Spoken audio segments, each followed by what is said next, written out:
Okay, well, hello everyone. It's Halloween over here, and our dogs decided to dress up. We didn't dress up, but our dogs really wanted to. Yeah. And so this is what we got. Rocky's obviously Peanut's a candy corn. This one's Peanut, Yep. right here. He's pretty happy about it.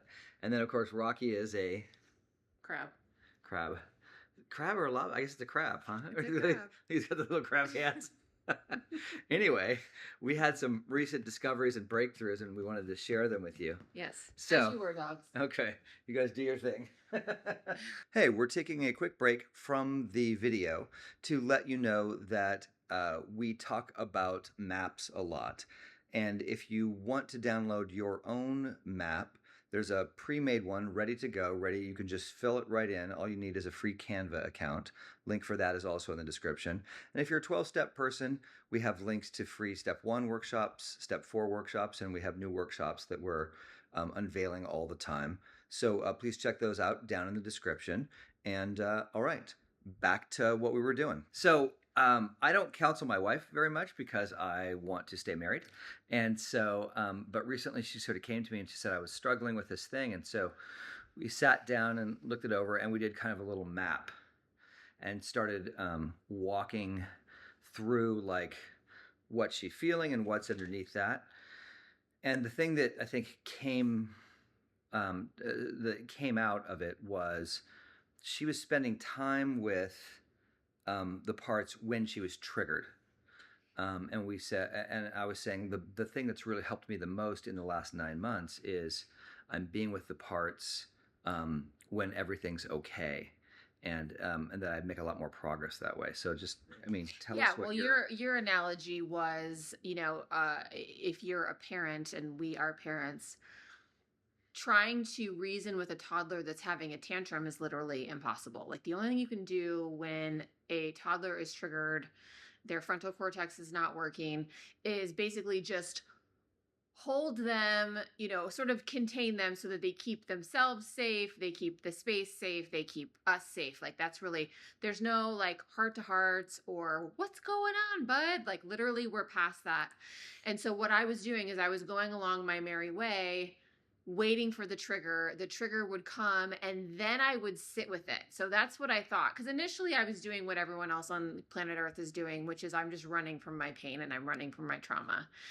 Then I evolved to the point where when I was triggered, I would not run from it. I would sit with it and I would use my tools, which is I do a lot of two-way writing. So but I was writing to like higher power, source, God, whatever you want to call it.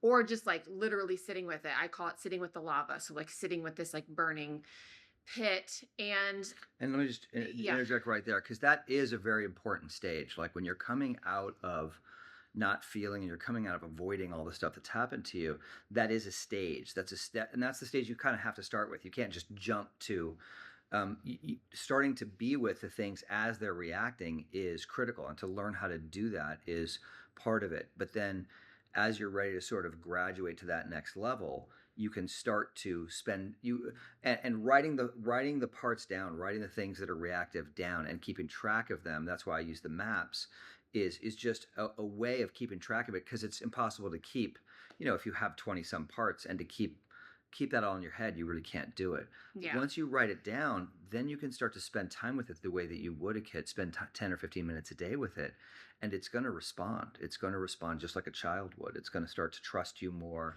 and it's going to start to change. Yeah. So basically I was in enough pain to approach Evan and say, what's this mapping thing that you're doing? Because I've heard him do it for the past several years, and I've heard him do it with clients, and I just sort of like, I'm going on my merry way. But I found that for me, I was getting stuck in a cycle of being in the trigger and being stuck in the anxiety and the guilt and the shame, and not really being able to get underneath what's underneath that.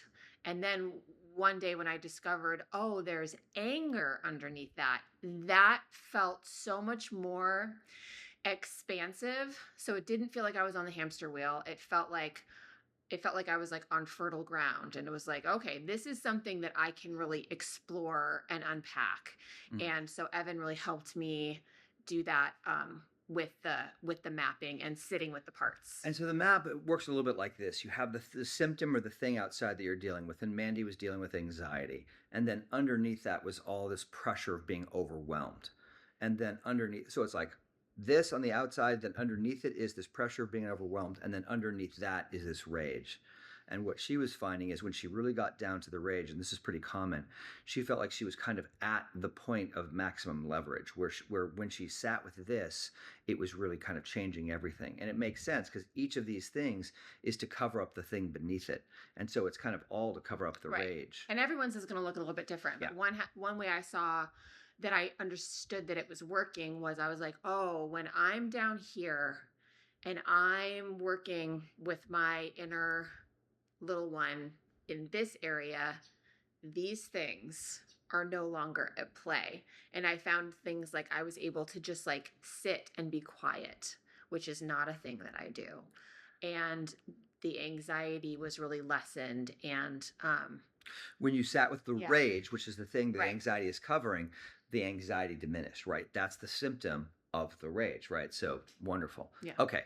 So we're going to do another video. In the next video, we're going to talk a little bit more about this. We're going to talk about how she's sort of communicating and dealing with these parts, which is kind of unique and a little bit of a breakthrough.